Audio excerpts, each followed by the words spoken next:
sesi kita pada malam hari ini.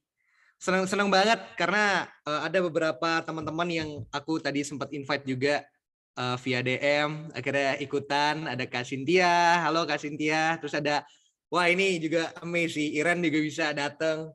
Hai Iren, thank you for coming. Terus ada juga Yulan, wah kita ketemu lagi Yul ya. Akhirnya, it's been a long time. Terus juga ada salah satu kayaknya mukanya familiar juga ya, ada Kak Sinta juga. Halo Sinta, what's up?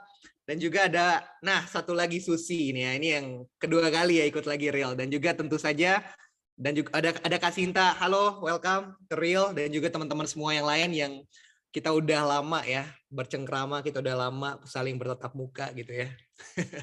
So ya, aku nggak bisa sebutin nama-nama kalian, tapi ya kalian tahu lah ya, nama-nama kalian ada di hati aku. Oke.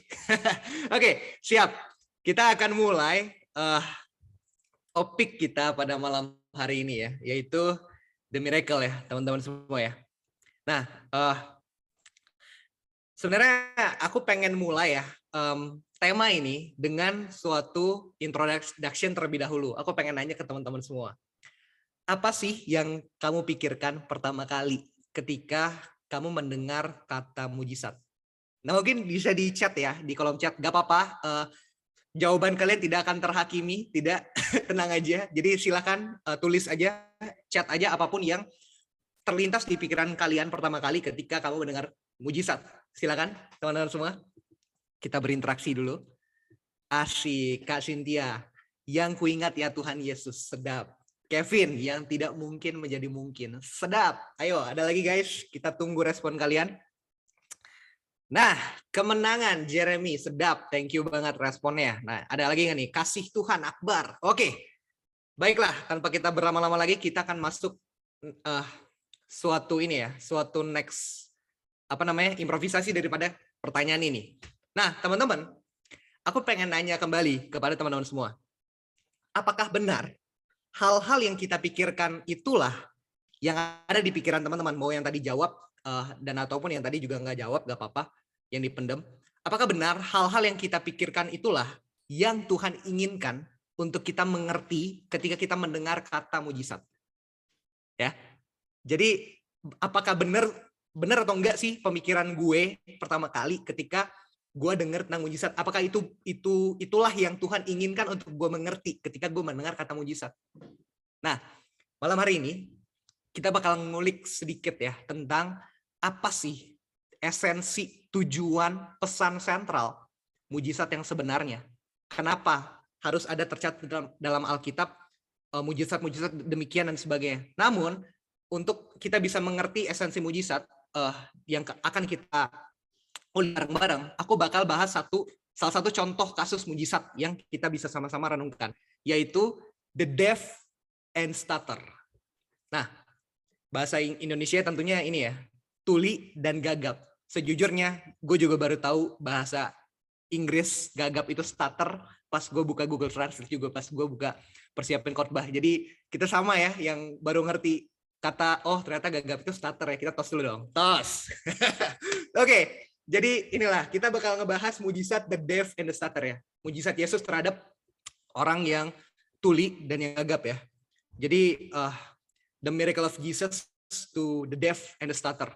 Nah, kita akan sekali lagi seperti apa yang tadi aku janji awal, kita akan sama-sama mengulik esensi tentang mujizat ini gitu. Sebenarnya apa sih yang Tuhan pengen sampaikan melalui salah satu kasus mujizat ini?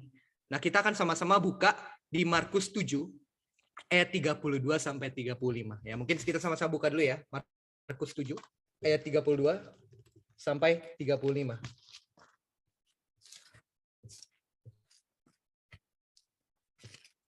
Alright. Udah pada kebuka semua?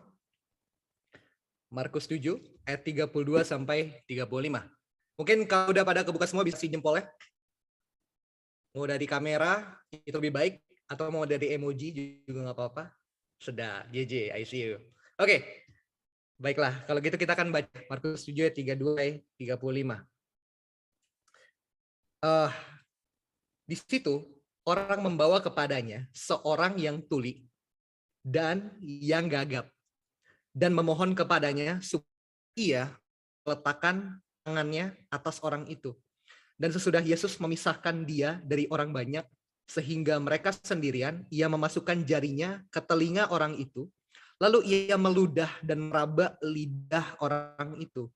Dan sambil menengadah ke langit, Yesus tarik nafas, kata kepadanya, Efata, artinya terbukalah.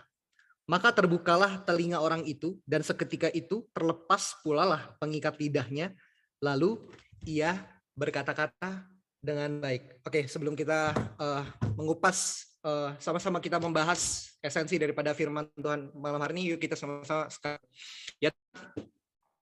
Kami telah membaca firman-Mu Tuhan. Tuhan, kami rindu Engkau yang singkapkan kepada kami Tuhan pengertian daripada Engkau.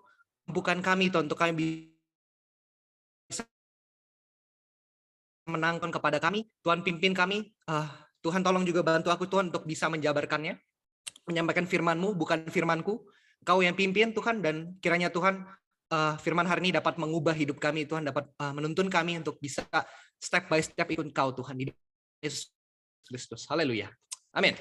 Oke guys. Nah, kita akan langsung masuk ya. Tadi kita udah baca sama-sama ya, Markus 7 ayat 32 sampai 35. Kenapa aku pilih cuman 4 ayat aja, 32, 33, 34, 35? Karena setelah aku pertimbangkan, ternyata memang punya, dari perikop ini tuh punya konteks yang lebih, teman-teman ya.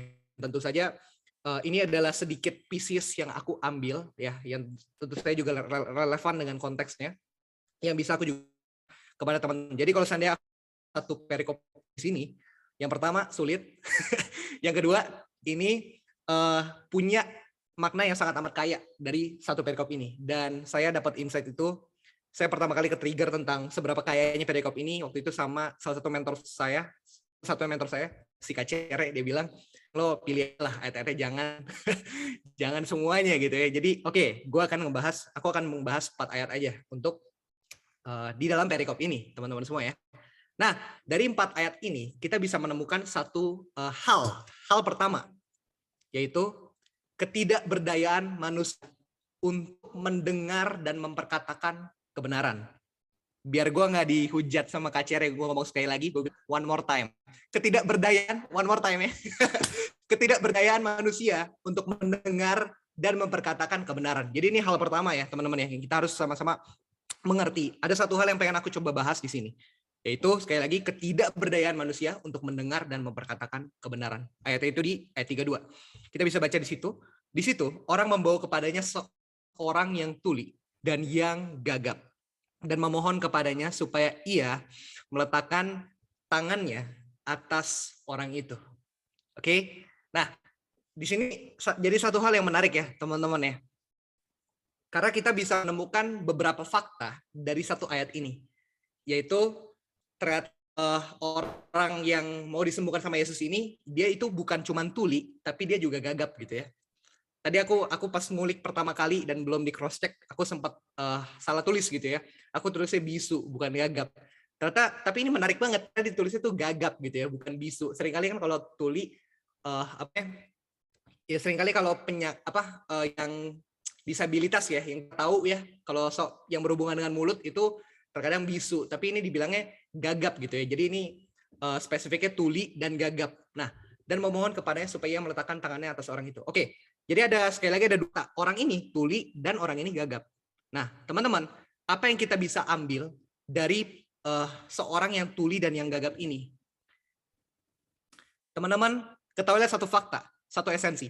Manusia yang tuli melambangkan kita yang merupakan dosa yang kebenaran. Kita yang merupakan manusia berdosa yang tidak dapat mendengar serta mengerti kebenaran. One more time. Manusia yang tuli melambangkan kita yang merupakan manusia berdosa yang tuli terhadap kebenaran. Kita yang merupakan manusia berdosa yang tidak dapat mendengar serta mengerti kebenaran.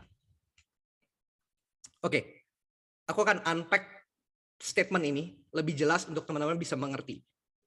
Nah, secara harafiah teman-teman ya, kita yang merupakan manusia berdosa dapat saja secara harafiah ya, dapat saja mendengar pesan firman Tuhan berulang-ulang. Namun, tunggu, salah baca. Dapat saya mendengar pesan firman Tuhan berulang-ulang. Mendengar khotbah setiap minggu. Kita bisa aja ya dengerin firman itu ulang-ulang, kita dengar khotbah setiap minggu dan sebagainya. Namun secara rohani, tadi kan secara harafiah ya, secara rohani, kita yang merupakan manusia berdosa, tidak dapat mendengar kebenaran daripada firman Tuhan. Kita bisa aja mengetahui firman, tapi kita nggak mengenal firman. Nah, ada difference ya, ada perbedaannya ya. Jadi tentu saja, kita manusia berdosa, pada sejatinya, kita itu tuli terhadap kebenaran. Kita nggak tahu kebenaran karena yang kita suka adalah ketidakbenaran. Karena yang kita sukai, yang jadi natur kita adalah sesuatu hal yang tidak benar, yang menurut kita benar buat kita. Yang menurut kita baik, tapi bukan menurut Tuhan baik. Yang menurut kita benar, tapi bukan yang menurut Tuhan benar. Nah, teman-teman, sekali lagi ya, kita dapat saja mengetahui firman Tuhan, namun tidak mengenal firman Tuhan. Nah, manusia yang tuli itu tidak mungkin dapat mendengar suara ya, karena telinganya tertutup daripada suara.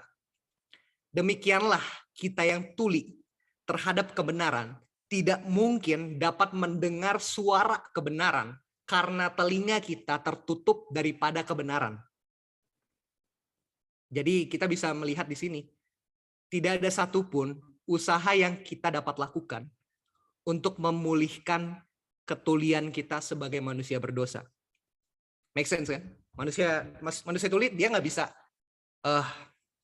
memulihkan dirinya sendiri, mana mungkin gitu kan? Terus gagap ya gagap gitu.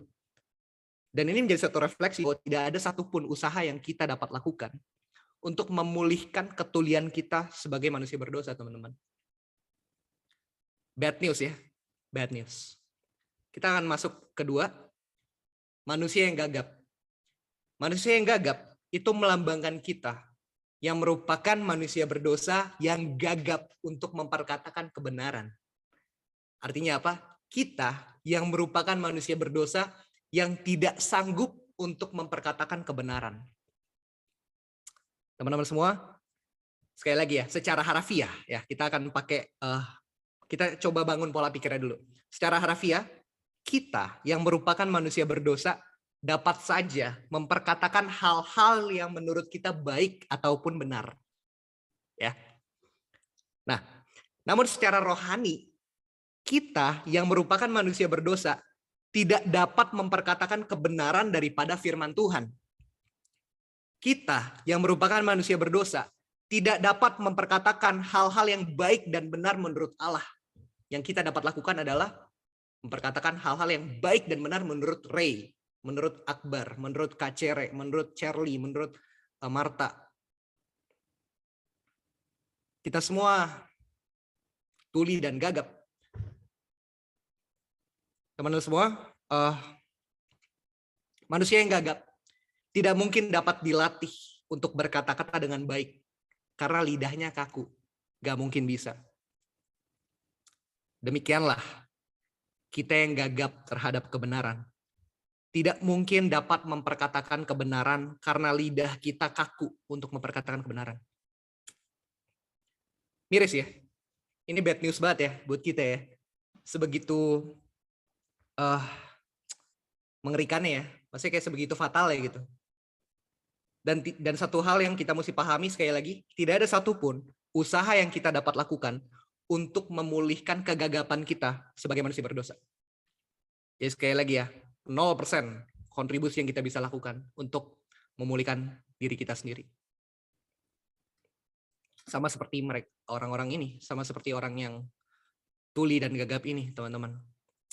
Kita semua sama kayak mereka ini dalam kondisi status kerohanian kita. Jadi kita bisa sama-sama simpulkan bahwa keberdosaan kita membuat telinga kita tertutup daripada kebenaran dan lidah kita terikat sehingga kita tidak dapat memperkatakan kebenaran. Aku akan baca one more time.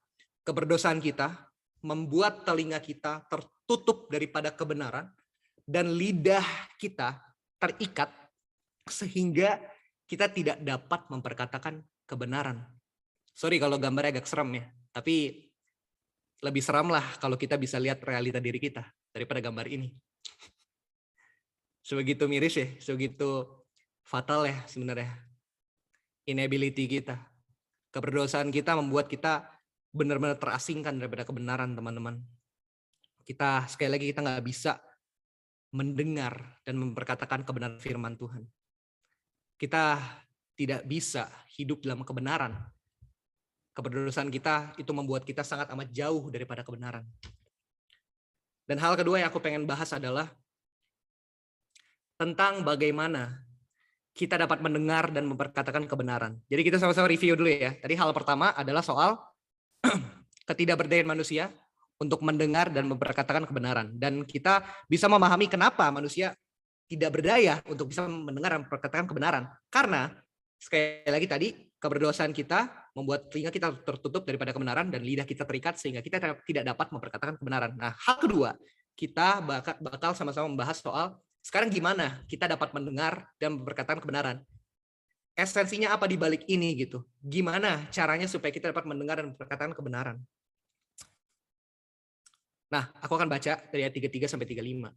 Dan sesudah Yesus memisahkan dia dari orang banyak sehingga mereka sendirian, ia memasukkan jarinya ke telinga orang itu, lalu ia meludah dan meraba lidah orang itu.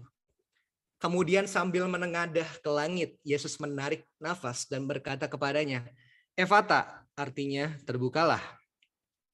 Maka terbukalah telinga orang itu dan seketika itu terlepas pula lah pengikat lidahnya, lalu ia berkata-kata dengan baik. Nah, teman-teman, ada orang yang menafsirkan firman Tuhan di sini, itu jadi suatu action, call to action, untuk seorang preacher, seorang pendeta atau apa, melakukan hal yang sama seperti Yesus lakukan. Pakai ludah buat nyembuhin orang dan sebagainya. Tapi sebenarnya apa sih esensi daripada firman Tuhan yang Tuhan pengen sampaikan lewat praktik yang mungkin menurut kita agak weird nih gitu. Kok Tuhan bisa aja pakai praktek yang kayak gini nih untuk bisa nyembuhin orang? Here's the thing, ada makna di balik ini semua, teman-teman. Dan kita bakal sama-sama membahas lebih lanjut ya. Dan makna ini dari 3 ayat ini menunjukkan bagaimana kita dapat mendengar dan memperkatakan kebenaran. Oke? You guys with me? Stay with me? Aman? Bukan lagu ya, stay with me. Aman ya? Oke, kita akan sama-sama lanjut. Nah, teman-teman, sejatinya ketika kita memahami bahwa Yesus memasukkan jarinya ke telinga seorang yang tuli dan gagap itu, momen di mana Yesus memasukkan jarinya ke telinga seorang yang tuli dan gagap itu melambangkan suatu momen di mana Yesus menjamah telinga kita yang merupakan manusia berdosa. Oke? Jadi inilah momen di mana Yesus menjamah telinga kita yang tadinya tidak mampu untuk mendengarkan kebenaran, kita dijamah oleh Yesus. Dan yang kedua, ketika kita memahami momen di mana Yesus meludah dan kemudian meraba lidah seorang yang tuli dan gagap itu menunjukkan suatu momen di mana Yesus menjamah lidah kita yang merupakan manusia berdosa. Coba bayangin deh, tadi kita udah sama-sama renungin ya seberapa fatalnya kita. Dan ketika kita ngerenungin bahwa Tuhan mau gitu untuk melakukan hal-hal demikian, untuk mau menjamah kita, jamah telinga kita, jamah lidah kita yang hina ini, kita bisa lihat ya suatu refleksi kasih yang begitu besar daripada Allah kita, daripada Yesus Kristus yang kita sembah sekarang. Dan di sini suatu hal yang menarik ya teman-teman ya, Yesus mau gitu untuk jamah kita, jamah telinga kita, jamah lidah kita yang merupakan manusia berdosa ini. Nah, teman-teman, yang poin ketiga juga yang kita bisa sama-sama ulik dari ayat tadi, Yesus menarik nafas dan berkata kepada seorang yang tuli dan gagap itu, Efata, artinya terbukalah. Momen ini melambangkan bahwa Yesus mengasihani kita yang merupakan manusia berdosa dan membukakan ketulian serta kegagapan kita sebagai manusia berdosa. Inilah kasih Tuhan. Tuhan bilang ke Ray, ke Kevin, ke Charlie, ke Lydia, ke Marta, Efata, terbukalah. Sehingga kita dapat terbuka akan kebenaran. Kita bisa mendengar kebenaran itu. Nah, kita akan lanjut lebih lagi. Telinga seorang itu terbuka. Telinga kita yang merupakan manusia berdosa dibukakan untuk mendengar kebenaran. Tadi belum habis ya, ternyata masih ada lagi ya. Aku lupa soalnya ritme PDF-nya seperti apa. Jadi pada intinya ini ya teman-teman yang kita bisa renungkan ya. Dibukakan, telinga kita dibukakan untuk kita bisa mendengar kebenaran yang tadi kita nggak bisa dengar. Nah, pengikat lidah seorang itu terlepas dan seorang itu berkata-kata dengan baik. Dan ini menjadi momen melambangkan di mana pengikat lidah kita yang merupakan manusia berdosa dilepaskan dan kita dimampukan untuk memperkatakan kebenaran. Nah, teman-teman, kita sebagai manusia berdosa tidak mungkin dapat mendengar suara kebenaran dan memperkatakan kebenaran tanpa dimampukan oleh Allah. Aku ulangi one more time. Kita sebagai manusia berdosa tidak mungkin dapat mendengar suara kebenaran dan memperkatakan kebenaran tanpa dimampukan oleh Allah. Karena kenapa? 0% kontribusi kita untuk bisa membuat kita untuk bisa menyembuhkan, memulihkan ketulian dan kegagapan kita. 0% kita nggak bisa. Orang tuli, orang gagap juga nggak bisa sembuhin dirinya sendiri. Tapi cuman hanya oleh karena Tuhan. 100% kita bisa baca di next-nya. Dengan demikian, ketika kita memahami yang tadi, yang kita sama-sama renungkan. Jika kita dapat mengenal firman Tuhan dan memperkatakan firman Tuhan, seperti yang aku lakukan, maka itu semua adalah hasil 100% karunia Allah kepada kita. Keren ya, Allah kita ya. Kita bisa semakin memahami ya. Ternyata 0% loh kontribusi gue loh untuk bisa sembuh, untuk bisa pulih. Semuanya tuh karena Tuhan. Kita kemauan dan kemampuan kita untuk bisa mendengar, memperkatakan firman juga dari Tuhan. Kemauan kita bahkan ya, bukan kemampuan doang, kemauan untuk kita ikut Tuhan itu dari Tuhan. Inilah Allah kita. Dan kita bisa sama-sama melihat juga. Dapat kita pahami ya teman-teman ya. Setelah tadi kita renungkan dari awal sampai akhir pembahasannya di Markus 7 ayat 32 sampai 35 ini, dapat kita pahami ya bahwa ternyata mujizat yang dilakukan oleh Yesus tidak hanya menyatakan kepada kita bahwa Yesus sanggup untuk melakukan mujizat tersebut. Ya. Mujizat yang dilakukan oleh Yesus menyatakan kepada kita pengertian akan mujizat yang utama, yaitu Injil. Jadi ketika kita memahami mujizat, ketika kita tadi membaca mujizat yang dilakukan oleh Yesus, kita tidak hanya stuck dalam pengertian bahwa wah Yesus sanggup nih untuk menyembuhkan orang tuli nih, orang gagap. Enggak sampai situ. Kalau seandainya pengertian kita hanya sampai situ, maka pengertian kita akan firman Tuhan sebenarnya, I'm gonna say it, pengertian kita cetek. Karena sebenarnya ada makna terdalam yang Tuhan pengen sampaikan dari firman itu, daripada mujizat itu, teman-teman. Dan mujizat itu sedang berbicara kepada kita tentang mujizat yang lebih besar. Tentang mujizat yang utama, yang jadi pusat segala sesuatu, yang menjadi pusat keselamatan kehidupan umat manusia, yaitu apa? Injil. Dan tadi kita sudah sama-sama menemukan Injil di dalam setiap teks firman itu, teman-teman. Dalam mujizat yang kita sama-sama renungkan, teman-teman. Jadi bersyukurlah apabila pada malam hari ini kita bisa sama-sama mengerti kebenaran dan kita bisa memperkatakan kebenaran, teman-teman. Nah, apa Injil yang tadi kita sama-sama simpulkan? Pesan Injil yang kita bisa baca dari mujizat yang tadi kita sama-sama renungkan, yaitu apa? Yesus berbelas kasihan untuk memulihkan kita, supaya kita dapat mengerti kebenaran dan memperkatakan kebenaran. One more time ya, Yesus berbelas kasihan untuk memulihkan kita, supaya kita dapat mengerti kebenaran dan memperkatakan kebenaran. Dengan demikian, Yesus berbelas kasihan untuk menyelamatkan kita, supaya kita dapat hidup di dalam kebenaran. Jadi inilah Injil ya teman-teman ya. Dan kita juga sama-sama makin memahami ya, ternyata esensi di balik kita mendengar dan memperkatakan firman seperti itu ya. Dan kiranya kita sama-sama semakin merenungkan betapa baiknya Tuhan, betapa besar kasih karunia Tuhan yang mampu untuk memberikan segalanya kepada kita, memberikan kemampuan-kemampuan kepada kita untuk kita bisa mengikut Dia Sekali lagi, Dia yang membukakan telinga kita untuk mendengar kebenaran, dan Dialah juga yang memampukan kita melepaskan pengikat lidah kita untuk kita bisa memperkatakan kebenaran. Jadi kalau seandainya kita bisa demikian, maka itu semua adalah hasil karunia Allah. Nah, ini tunggu, ini ada chat, masuk chat nih. Oke, siap. Oh, ini masuk ke Berum. Oke, siap. Jadi teman-teman, ada suatu pertanyaan ya yang bisa kita sama-sama renungkan setelah merenungkan pesan-pesan ini. Nah, jadi dari firman ini, apa yang kamu dapatkan melalui firman Tuhan pada hari ini? Dari setiap penjelasan tadi ya, tentang esensi dua hal tadi aku sempat sampaikan dan sebagainya. Dan kedua, apa langkah yang kamu ingin ambil setelah merenungkan firman Tuhan pada hari ini? Jadi kita akan sama-sama berlanjut di merefleksikan dua pertanyaan ini di breakout room nanti. Dan aku stop sharing dulu. Oke. Nah, jadi salam dari aku dan juga dari Dogi di sini di wallpaper.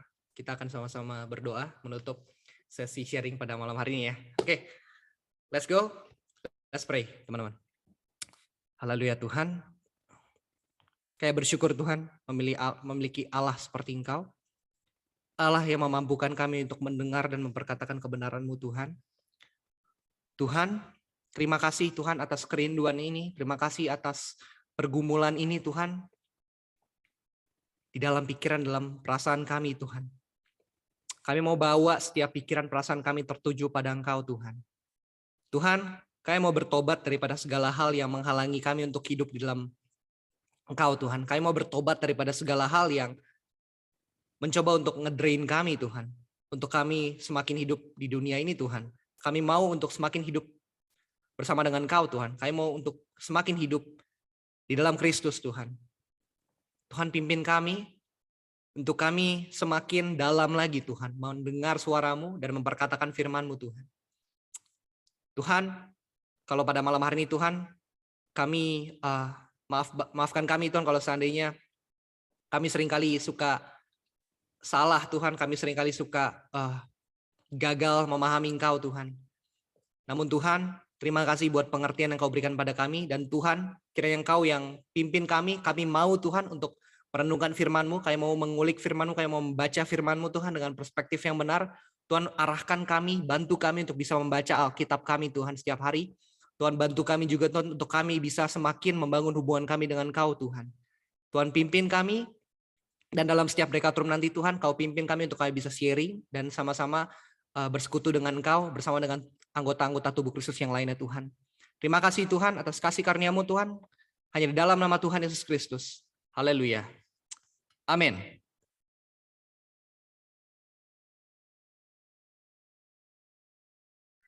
Ya, gimana guys? Gimana firman hari ini? Mantap kan? Berat kan? Mantul banget emang. So, hari ini kita bakal dibagi ke breakout room. Nanti Kakak IO bakal membagi kita di breakout room. So, for your information, yesterday, kemarin kita baru aja merayakan 1 tahun anniversary Real. Mana sorakannya? Mantap. So, jadi today kita punya surprise yang nanti bakal ada di breakout room. Apa itu surprise-nya nanti? Dan sebelum kita balik ke breakout, bakal dibagi ke breakout room, sepertinya nanti kan dari breakout room kita bakal sampai habis nih nanti di breakout room. So, bagi kalian yang memiliki kerinduan untuk memberi untuk pelayanan di Real, bisa offering, bisa memberikan persembahan nah itu dia, di sini, di rekening yang ada di situ. Dan jangan lupa tambahin nominal 7 di terakhirnya buat membedakan ya. Jangan lupa guys. Itu bisa di-scan QR-nya. Ya, rekening saya juga sih, enggak canda. Jadi, dan so, jangan lupa minggu depan kita tetap ada di hari Jumat di jam 7 malam. kan kita bakal ada sate kuy. Nah, apa itu sate kuy? Bagi yang belum tahu, sate kuy itu adalah sate teduh yang kita bakal lakuin bareng-bareng nanti di breakout room, yang kita bakal bahas firman Tuhan dari ayat per ayat nanti yang bakal di-lead sama koko-koko cici mentor. Dan yang terakhir sebelum kita kita dibagi ke breakout room, si IO kita punya satu hadiah nih buat kita nih, asik. Ada hadiah lagi, kan udah surprise nih, hadiah lagi nih. So, Koko IO, gimana Koko IO? Tunggu sebentar ya. Right.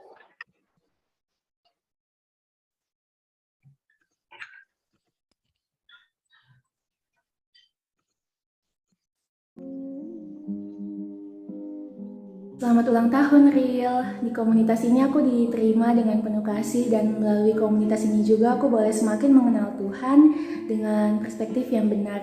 Di usianya yang bertambah ini, yang menjadi harapan aku adalah supaya kita yang ada sama-sama dalam komunitas ini boleh semakin kompak, boleh semakin semangat dan setia dalam Tuhan. Dan di luar komunitas ini, harapan aku supaya kita bisa sama-sama menjadi berkat dan terang untuk orang lain. Sekali lagi selamat ulang tahun. Yo, happy anniversary buat Real Youth Community yang pertama. Dan gue bersyukur banget sih bisa berada di komunitas ini, dimana komunitas ini membangun dan membuat gue bisa mengenal Tuhan lebih dalam lagi. Dan juga ngebaca Alkitab itu dengan cara yang benar dan penafsiran yang benar juga. Ya, gue bersyukur sekali sih dipertemukan dengan teman-teman yang cinta sama Tuhan, yang mau melayani Tuhan bersama-sama. Dan juga special thanks buat Ray yang personally ngechat gue dan mengajak gue untuk join ke Real Youth Community. Semoga kedepannya Real Youth semakin dipakai Tuhan lebih lagi, menjadi komunitas yang kokoh di dalam Tuhan dan menjadikan Injil sebagai pusat di dalam komunitas ini. Thank you Real, God bless you. Shalom, aku mau ucapin happy anniversary yang pertama untuk Real. Terima kasih sudah menjadi wadah yang dipercayakan oleh Tuhan untuk kita semua bisa berkumpul untuk sharing satu sama lain. Semoga melalui Real banyak teman-teman kita yang semakin mengenal akan kebenaran firman Tuhan, dan juga banyak dari kita semua sama-sama mengerti dan dapat mengimplementasikan firman Tuhan dalam kehidupan sehari-hari. Sukses terus, maju terus dalam Tuhan Real. Tuhan berkati untuk kita semua. Bye.